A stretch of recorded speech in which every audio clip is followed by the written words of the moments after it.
Erik, hi. How important is it to get this point, to get you over the line, to get into the Champions League? Yeah. If you make that question, you already have your answer. Or?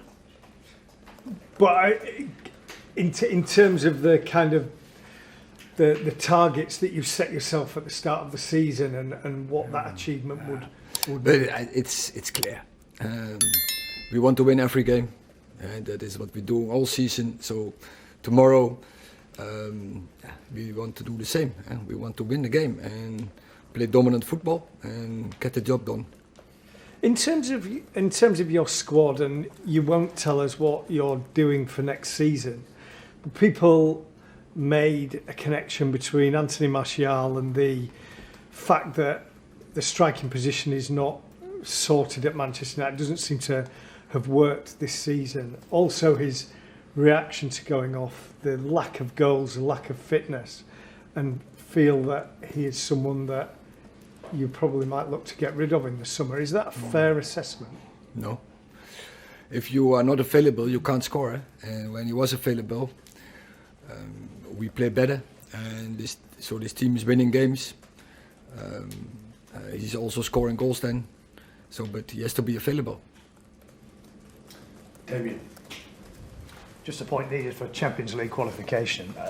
Are you about where you thought you would be at this stage, or are you ahead of the schedule that the owners perhaps set you when you became manager?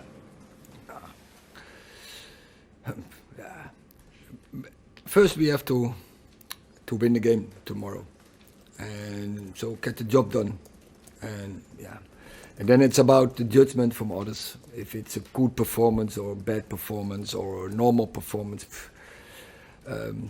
We are in a project. We want to go back and to win trophies. We win one trophy. We want to win more trophies. We want to compete with the best. But we are still in the journey, and we are still in the journey. But we think we are in the right direction. But it can always be better, because good is not good enough. Ian. Erik, can I just check? Marcus Rashford's obviously been out first with injury and then illness. Is he now fully fit and ready to go? It looks like, but yesterday he returns in training, and he looks quite fit. But we have to see today what's the what is the outcome from the training. How did he recover? And then we will make our choices. James. Hi. In terms of the project, what is the significance to you of getting into the Champions League in terms of then making the step forward next season, being able to attract players who maybe wouldn't want to come to a team that aren't in the Champions League, but the significance of it to you? Yeah. We want to compete with the best, and then you have to be in the Champions League. So simple. Is it as simple as that, though? Yeah. If you want to get the best, obviously you got Casemiro last summer, but if you want to be able to do that this summer, you need to be a Champions League club to do that. We want to compete with the best, and then you have to be in Champions League. So then in the Premier League you have to qualify yourself to be under the first four, and that's not easy, because there are many competing for it, or many think they should be in, and so we are one of them. Melissa. Erik, lots of very strong reports from France about Manchester United, and in particular your interest in Neymar. Can you comment on that? What do you think of him as a player? When we have news, we will tell you. Erik, this club hasn't been past the quarter-final stage, I think, in the Champions League for about 12 years. That's just not right for a club the size of Man United, is it? It's true, but first you have to be in the Champions League before you can qualify for a semi-final or even more. Yeah, but sometimes they haven't even qualified. I mean, 12 years is a long time to get to, the latter stages of a tournament like that. But it tells a lot about this club, where we are, or where we were. I think we are now. We stepped up, but it's still a long way to go. Erik, have you spoken to Pep since City won the title at the weekend? No. Will you ever offer him your congratulations, or have you not had that much dialogue with him this season? I will do And I think what they were doing, and for this is the first moment, so I take that opportunity. I will concrete with winning the title, but also in the way they're winning the title. I think it's a demonstration of football. Everyone likes the way they play, so attractive, so brilliant. But I think the season is still not finished, as our season is still not finished.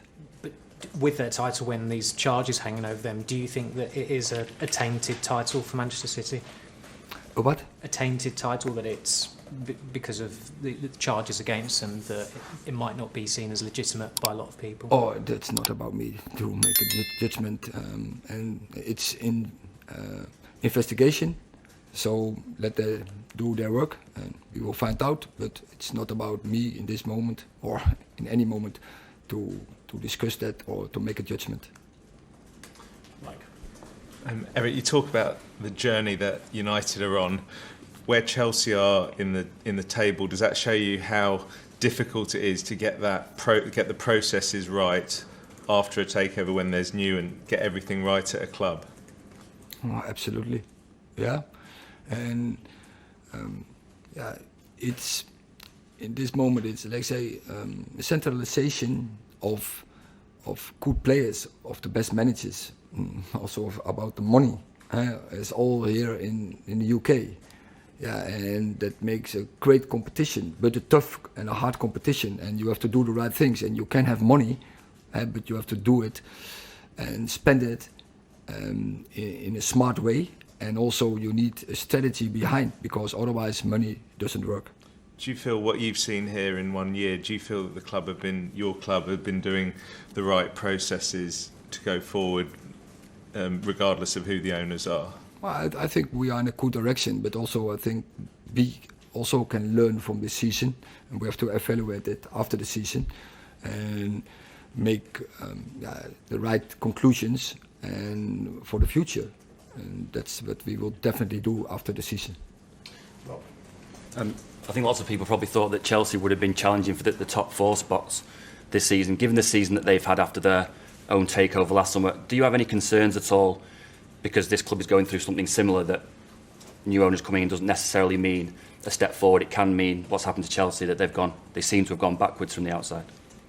I said in the previous question, I tried to answer that. When there is no strategy behind, or the right strategy, money doesn't work. Mr. Ten Hag, this is the final fixture between 2 top 6 clubs. How have you made the level of competition in these games against Chelsea, Liverpool, Arsenal, Manchester City and others compared to the rest of the league? The rest of Europe, or the rest of... The rest of the Premier League. But I think there are many more teams in the Premier League who are really strong. Talking about Aston Villa, talking about Brighton, talking about Brentford now. I think there are many more teams who are really strong and tough. And it's not only those top 6 clubs. On that note, now you've got Newcastle have reached the Champions League spaces. That you've just mentioned Aston Villa. Do you think that means competition for the Champions League next season will be even harder?